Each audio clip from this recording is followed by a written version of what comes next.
I'm here with the Rokr wooden marble runs, and this is pretty cool to build. As you can see, everything is in these sheets here that you can build, and step by step you're building like these small parts, and then you're putting them together with like a stronger little bit of plastic, clear plastic, so you can see the insides, but also for the sturdiness, I think. Nothing too much.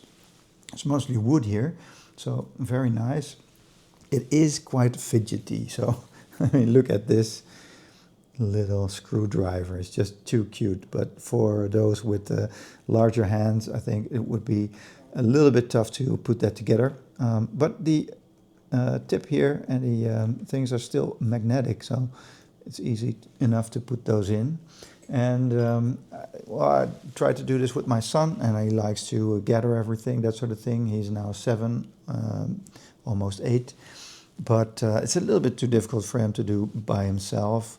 I think you should still help with kids a little bit older, perhaps beginner teenagers, maybe 12, 13. They can start building something like this, but I think you still need to help.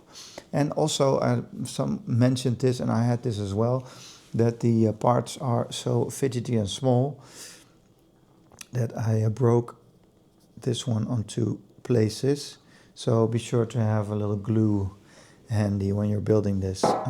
Nothing too bad, but just know that here and there you might accidentally push a little too hard on one of the pieces, and it breaks. And I don't push hard that much, that often, but still, and I thought this wouldn't happen to me even after I read about it, but still, this happened to me. So just be wary of that. And very cool set. Everything you need is with it, like the tools and that sort of thing. So I hope this video has helped you to see what is possible and what's out there.